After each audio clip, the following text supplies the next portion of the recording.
Bueno, el tema de hoy estará centrado en la situación de Venezuela en cuanto al cierre de la frontera. Por eso tendremos la opinión de expertos como Ariel Ávila, que es un internacionalista y además es analista político, y de Luisa Gáfaro, que es una testigo, una cucuteña que ha vivido de cerca la situación. Además también de personas colombianas que han querido expresar su opinión al respecto. El 20 de agosto el presidente Maduro anunció el cierre de la frontera con Colombia, que entre otras cosas es una de las fronteras más calientes, por así decirlo, de Latinoamérica. Y precisamente de eso nos habla Ariel Ávila, que nos explica por qué comenzó el conflicto fronterizo, dejando a más de 2.000 colombianos residentes en Venezuela o que eran residentes en Venezuela afectados. En términos generales, la guerra se desplazó a las fronteras y el paramilitarismo llegó a combatir la guerrilla, y eso encendió las fronteras, digamos, es más o menos lo que uno podría pensar. Si usted suma el desplazamiento de los municipios fronterizos, desde arriba del Yurillo a La Guajira hasta Arauca capital, en más o menos 10 años hubo cerca de poco más de 500.000 desplazados. Eso fue una tragedia pues humanitaria. Tragedia humanitaria, así lo concluye Ávila, y es que esta tragedia ha afectado tanto a colombianos como a venezolanos, porque no solo se ha dejado mal parado el sistema político y económico de ambos países, sino que de pronto aún más grave o con más peso se ha afectado la parte social, emocional y afectiva de las personas cuando se separan las familias o cuando inclusive las asesinan y nadie sabe quiénes son los responsables. El presidente de Colombia, Juan Manuel Santos, fue muy diplomático y esto contribuyó a apagar los ánimos de la frontera. Sin embargo, algunos de los colombianos no dejaron de opinar sobre el tema. El cierre de la frontera fue una medida que no benefició a ninguna de las dos partes, ni a los venezolanos ni a los colombianos, ya que muchos de ellos en la zona de frontera viven en un lado y trabajan en el otro. El papel de Maduro es un poco algo así como extremista, mientras que Santos mantiene su posición ya que respeta la soberanía de su país. Por otra parte, la cucuteña Luisa Gáfaro afirmó lo que muchos murmuran acerca de cómo Nicolás Maduro llegó a ser presidente de Venezuela, y es que ella dice que a diferencia de lo que llegó a ser Hugo Chávez, que era un hombre leído e inteligente, Maduro es un oportunista que subió al poder con las ideologías socialistas.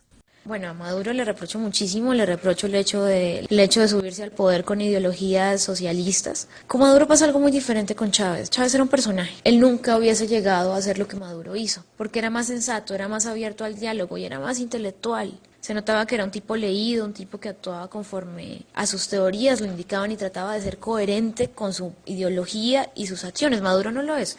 Maduro se subió al poder en Venezuela bajo cosas socialistas y realmente está cayendo en un capitalismo oligarca tratando a los colombianos de manera xenofóbica. Eso le reprocho a Maduro. Externamente la situación en Venezuela se puede juzgar y criticar desde diversos puntos de vista, pero lo que sí no se puede hacer es dejar a un lado las verdaderas razones que tuvo Maduro para cerrar la frontera, porque es evidente que sí hubo una infiltración de paramilitares y guerrillas en esta zona porque no hay ningún tipo de presencia institucional fuerte.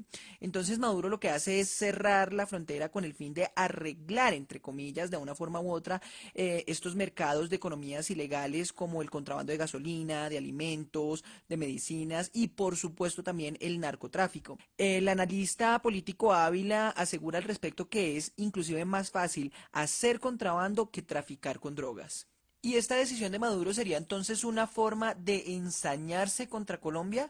Yo insisto, no se está ensañando con Colombia, la verdad. Para mí tomó una decisión radical que perfectamente pudo haber hecho con otra frontera de Venezuela, que no siguiera sus ideologías. La cosa es que pues nosotros somos el único país que no es socialista o que no trata de seguir ese sistema económico.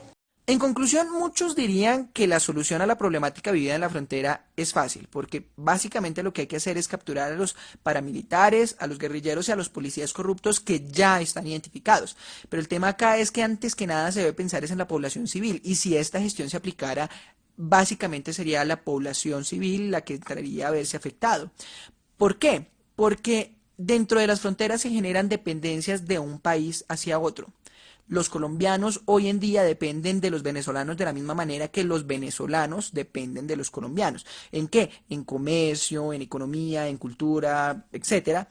Y desafortunadamente en la frontera se está cocinando un negocio ilegal permanente, pero el tema es que los ciudadanos opinan que es más rentable un negocio ilegal que un negocio legal.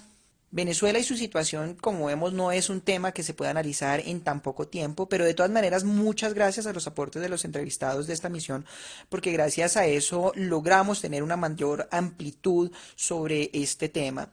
Si bien la solución no es tan fácil de encontrar, las dos partes ya tienen una disposición hacia el mismo fin para encontrarla, y digamos que este es el primer paso que se debe llegar a tener para encontrar, valga la redundancia, esta solución final. Muchas gracias por sintonizarnos. Hemos llegado al final de la emisión, pero ya sabe que si quiere saber o conocer más sobre el tema de Venezuela, debe sintonizarnos en el próximo programa para escuchar la ampliación de este tema. Hasta pronto.